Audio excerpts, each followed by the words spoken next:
Buenas tardes, doctor, compañeros. Nosotros pertenecemos al grupo número 4.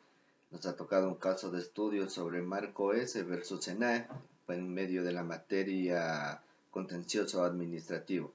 Nuestro grupo está integrado por Magali López, está por Adriana Paladines Torres, Alejandra Carrión Figueroa, Marco Jaramillo Fierro y quien los habla, Carlos Carrión. En primer lugar, como primera pregunta de lo que teníamos era la identificación de la pretensión. En este caso, el objetivo principal es lograr el restablecimiento integral de los derechos vulnerados del señor Marco S., en base a su buen nombre, a su situación patrimonial y administrativa, mediante una acción de plena jurisdicción.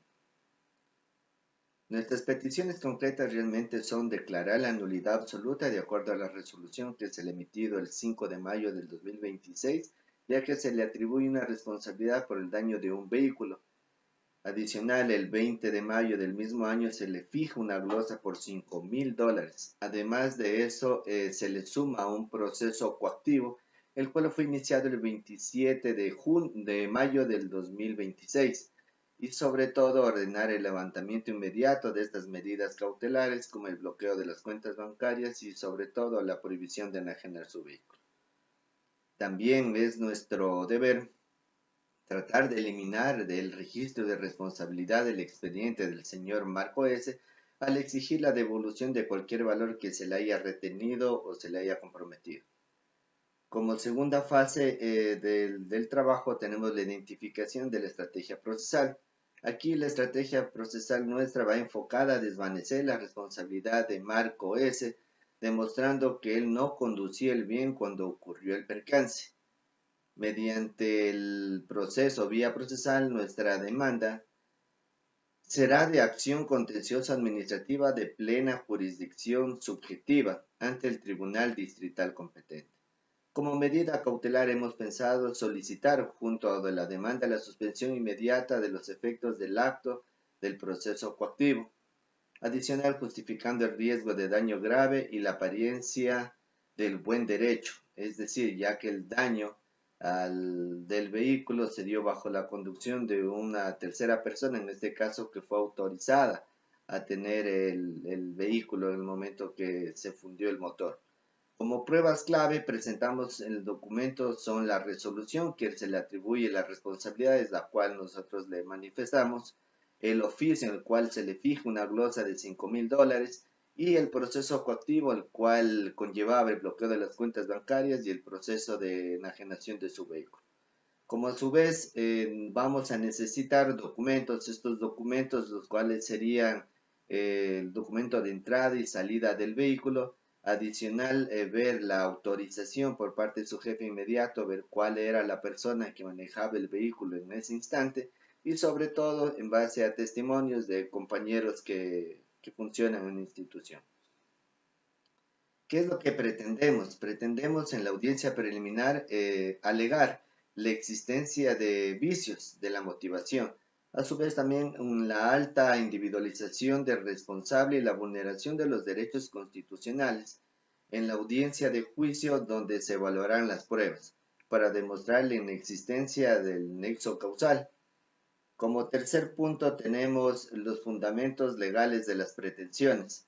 En este el sustento se divide en un bloque normativo de 3 niveles. Nosotros hemos encontrado tanto en la Constitución como en COA como en el COGEP siguientes datos importantes en los cuales se está sintetizando.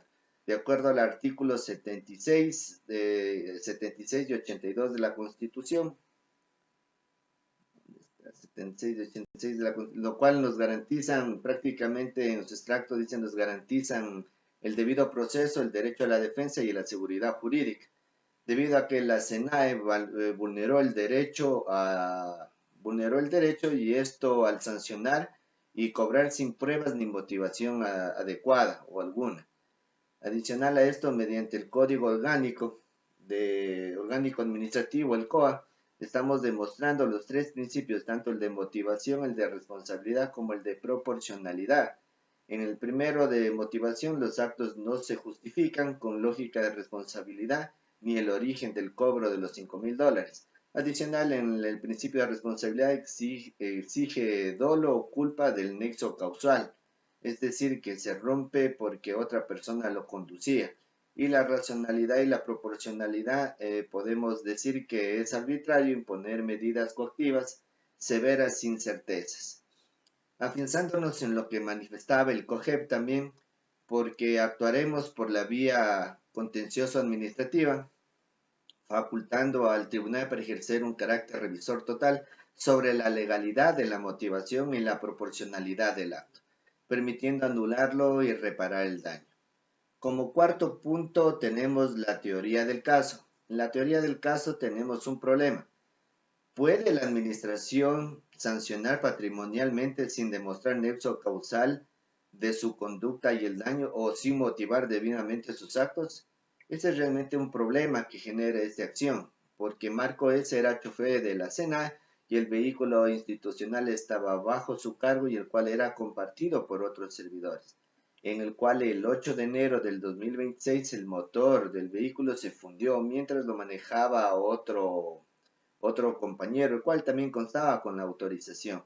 Pero pese a esto, tras una investigación deficiente, la SENAE lo declaró como responsable registrándole la sanción que se le impuso el 5 de mayo y adicional emitiéndole un cobro por $5,000 el 20 de mayo e iniciándole un proceso coactivo con retención de bienes el 27 de mayo.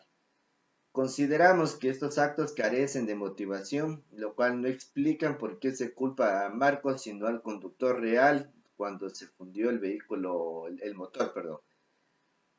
¿Cómo calcularon esos $5,000? Y al no haber un nexo causal, la sensación es inconstitucional y el proceso es ilegítimo por nacer de un acto viciado.